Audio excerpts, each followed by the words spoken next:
Central Fire EMS acknowledges page. As a veteran firefighter and EMT for over 37 years, Joe Mueller is no stranger to being woken in the middle of the night to go to the aid of members of the community. Been a few of the worst things. It's things that you never get over. You just get used to them. We rely on our humor. Sometimes I think if people see the things that we laugh at and make fun of, it's because of the stress.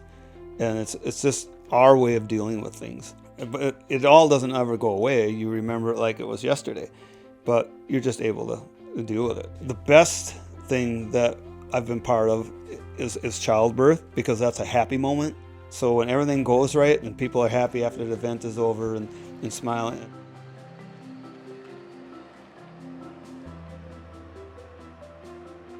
I started my career as a firefighter because I was just asked if I would like to volunteer. The only way to get on the fire department was you had to be sponsored by one of the members. I could see a very rewarding situation there. They asked me if I wanted to get on the ambulance service, and I had to go to class to be an EMT, and I thought, yeah, what the heck, I'm into that. I'm kind of enjoying this. And it's not an easy class. We started with like 28 people in the class, and I think by the time we ended the class, there was like 12 people that ended up completing the class. People that hung with it, some of them took a little longer, and it's the difficulties of the homework and doing the classes and still having your job and family and everything else. All that takes its toll. And if you don't have 100% backing of your family, you just can't do this as a volunteer. It doesn't work. We're all trained on these trucks, but because you just never know who's going to show up on any given day. Whether it's Christmas Eve. One year we had a bad accident on Christmas Eve, and we had everybody's at home with their family, but we had a great turnout for that. It was nice that everybody got up from their Christmas Eve celebration and came out to have this family need. We're working on the purchase of a new engine. NFPA standards say our lead engine can't be any more than 20 years old, because you're looking between $500,000 and $600,000 for that. And all the funding that we have budgeted for the year, the purchase of a new engine is not in that. The board that I work with, because we cover the city of Colby, the city of Abbotsford, the village of Dorchester, and the 4 townships surrounding that. So we have 7 people that take care of that, and that's where we get our money from the tax base, and we also get a lot of our money from running ambulance calls. Attention Central EMS Station to Mueller 44-year-old male who was found on the floor. He is unconscious but is breathing at this time. He was at 21 Central. You're clear your way. Clear. The extra things that the firemen like, and you want a little better piece of equipment, we actually do fundraisers, and we ended up donating it back.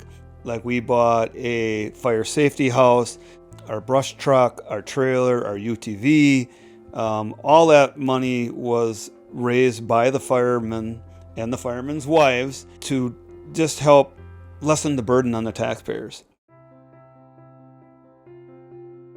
Sometimes we all don't come home, and we have a program every station does that, everybody come home, but it doesn't always happen.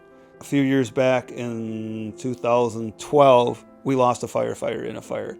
We actually had a building collapse, and we actually had 3 firefighters in there, and we managed to get 2 out, but we still lost one. And so people have to realize that even that volunteers were still in the same danger as everybody else. So we do have a memorial that's built out in front of Station 1 in Colby here. It was put together by a young man in the Boy Scouts who did it as an Eagle Scout project.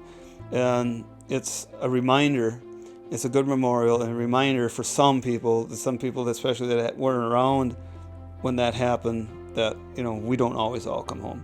Ambulance calls, the dispatchers that we go through the county, they're very good at asking questions to whether or not this could be a COVID call or not. If it is, then we just use more safety precautions. We put an N95 mask on, we wear glasses, we wear face shields, we wear a gown, we wear gloves. So for us to catch COVID from somebody who has that would be really, really rare.